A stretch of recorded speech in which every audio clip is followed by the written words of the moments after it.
Good morning students. आज हम chapter 3 को रिवाइज करेंगे। चैप्टर 3 में जितने भी कॉन्सेप्ट्स हैं उन सब की हम एक बार उन सब की रिवीजन करेंगे। The concept is linear equation in two variable. जैसे कि चैप्टर का नाम से ही पता चल रहा है, linear equation in two variable. यहां पर linear equation in two variables, पहले हम इसका मतलब ही समझेंगे। Linear equation in two variable यानी कि ऐसी इक्वेशन जो लीनियर है। लीनियर इक्वेशन क्या होती है? जिसकी डिग्री 1 होती है।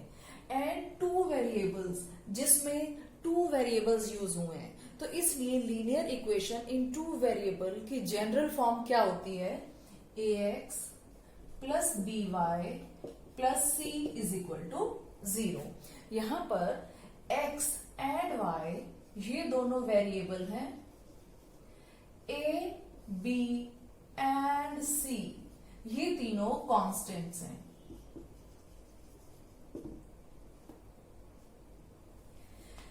और यहां x की पावर 1 है एंड y की पावर 1 है, तो इसलिए ये लीनियर इक्वेशन है। और एक कंडीशन यहां और फुलफिल होनी चाहिए कि a की वैल्यू 0 नहीं होनी चाहिए। सिमिलरली b की वैल्यू भी 0 नहीं होनी चाहिए, क्योंकि अगर a की वैल्यू 0 हो जाएगी तो 0 मल्टीप्लाई x, ये x वेरिएबल रिमूव हो जाएगा। हमारे पास सिर्फ by प्लस c रह जाएगा, तो ये लीनियर इक्वेशन इन 1 वेरिएबल बन जाएगी। सिमिलरली अगर b 0 हो जाएगा तो ये by वाली टर्म खत्म हो जाएगी और हमारे पास ax plus c equal to 0 रह जाएगा, जो कि लीनियर इक्वेशन इन 1 वेरिएबल है।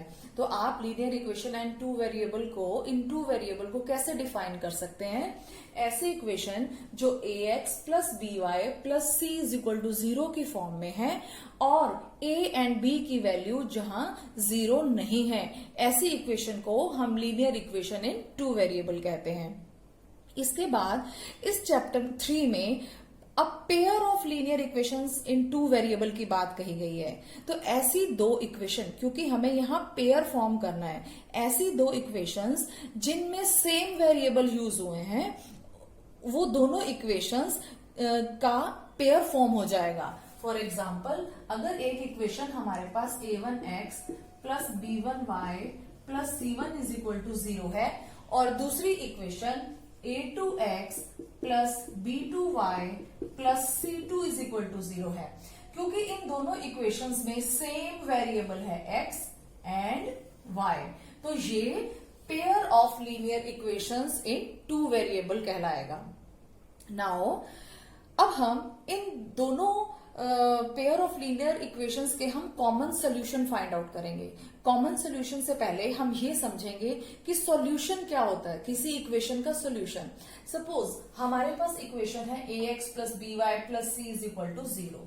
तो यहां पर x एंड y जो दो वेरिएबल हैं, अगर हम इनकी ऐसी वैल्यू पुट करते हैं कि इस लेफ्ट हैंड साइड को सॉल्व करने से left hand side right hand side के इक्वल हो जाती है, यानी कि 0 आंसर आ जाता है, तो ऐसी x एंड y की वैल्यू को हम solution of linear equation in two variable बोलेंगे।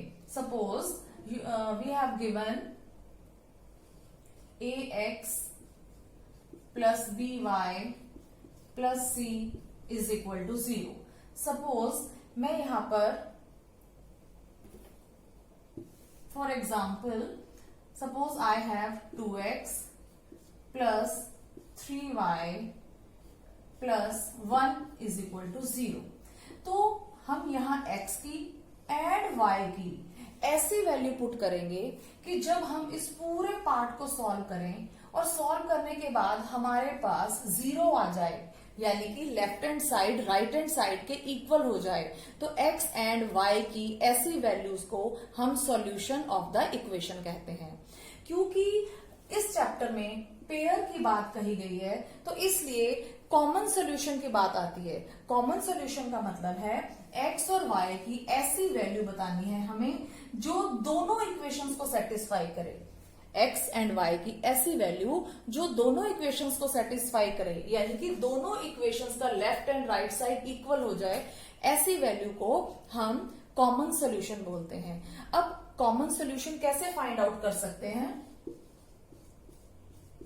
कॉमन सॉल्यूशन फाइंड आउट करने के 2 मेथड हैं। वन इज algebraically,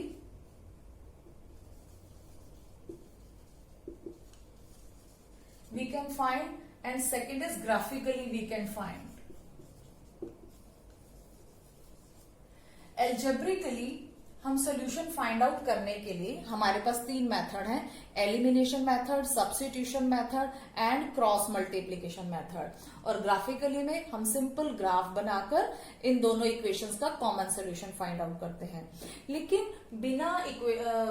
बिना एलिमिनेशन सब्स्टिट्यूशन मेथड लगाए और बिना ग्राफ बनाए भी हम ये पता लगा सकते हैं कि इन दोनों इक्वेशंस के कितने कॉमन सोल्यूशन होंगे या कोई कॉमन सॉल्यूशन होगा भी या नहीं।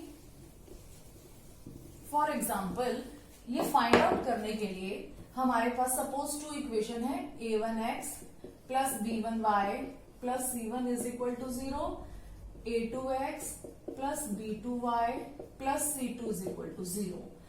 हम इन दोनों इक्वेशंस में जो कोफिशिएंट्स हैं, x का कोफिशिएंट, y का कोफिशिएंट और कांस्टेंट टर्म्स, इनकी रेशियोज को कंपेयर करेंगे। सबसे पहले हम x का कोफिशिएंट a1 एंड a2 की रेशियो लेंगे a1 बाय a2। इसको कंपेयर करेंगे y के कोफिशिएंट्स b1 एंड b2 की रेशियो से b1 bye b2। If a1 bye a2 equal नहीं आता b1 बाय b2 के, तो इसका मतलब इन दोनों इक्वेशंस का 1 कॉमन यूनिक सॉल्यूशन होगा। यूनिक कॉमन सॉल्यूशन, इन दोनों इक्वेशंस का 1 कॉमन यूनिक सॉल्यूशन होगा। और जब हम इन दोनों इक्वेशंस का ग्राफ बनाएंगे तो ग्राफ कैसा होगा? Intersecting line. सपोज ये है हमारे पास कार्टेशियन प्लेन, जब हम ग्राफ बनाएंगे तो दोनों इक्वेशंस का ग्राफ किसी एक पॉइंट पर इंटरसेक्ट करेगा। It means graph will be intersecting lines. और इस सिचुएशन में दोनों इक्वेशंस कैसी होंगी? कंसिस्टेंट